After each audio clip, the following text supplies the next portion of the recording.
प्रभू येशूच्या सामर्थ्यशाली नावात सर्वांना प्रियांनो, आपण सर्वजण प्रार्थना करतो. आपण सर्वजण नेहमी परमेश्वराकडे काही ना काही मागतो. प्रार्थनेद्वारे आपली मागणी परमेश्वरासमोर मांडतो. पण तुम्हाला माहिती आहे का, की कोणती प्रार्थना परमेश्वर मान्य करतो?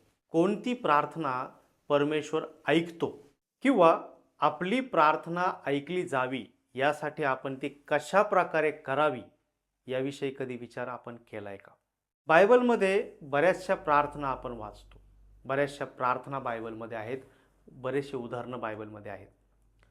एक अशी प्रार्थना आहे जी प्रार्थना यशस्वी झाली, जी प्रार्थना ताबडतोब ऐकण्यात आली, आणि ती प्रार्थना आहे बार्तिमयची प्रार्थना. बार्तिमय हा एक अंध व्यक्ती होता, ज्याच्याविषयी आपण मार्काचं शुभवर्तमान 10वा अध्याय आणि वचन 46 पासून पुढे वाचतो. हा एक अंध व्यक्ती आहे, परंतु अशा प्रकारे त्यांनी आपली मागणी परमेश्वरासमोर मांडली, अशा प्रकारे त्याने आपली मागणी प्रभू येशू समोर मांडली, त्याचा परिणाम ती प्रार्थना येशूला ऐकावी लागली. असं त्याच्या प्रार्थनेमध्ये काय आहे?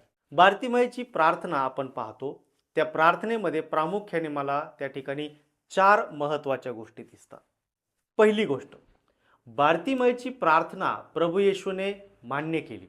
याला पहिलं कारण असं की बार्तिमयाने मागितलं. त्याने स्वतःच्या शब्दात आपली मागणी प्रभू येशू समोर मांडली.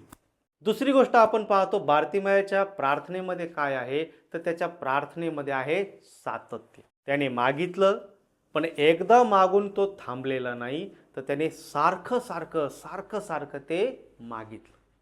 तिसरी गोष्ट आपण बार्तिमयाच्या प्रार्थनेमध्ये पाहतो की त्याच्या प्रार्थनेमध्ये काय आहे? आग्रह आहे. बार्तिमयाच्या प्रार्थनेमध्ये काय आहे? आग्रह आहे. त्याने आग्रहाने प्रार्थना केली.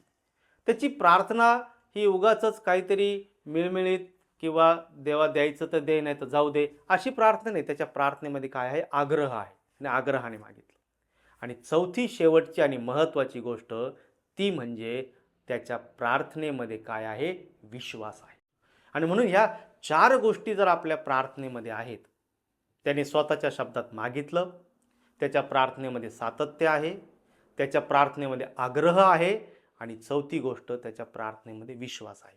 या 4 गोष्टी लक्षात घेऊन जर आपण मागणी परमेश्वरासमोर मांडू, तर आपली देखील मागणी निश्चितच मान्य केली जाईल. देवबाप या वचनाद्वारे आपल्या प्रत्येकाला आशीर्वादित करो. आमेन.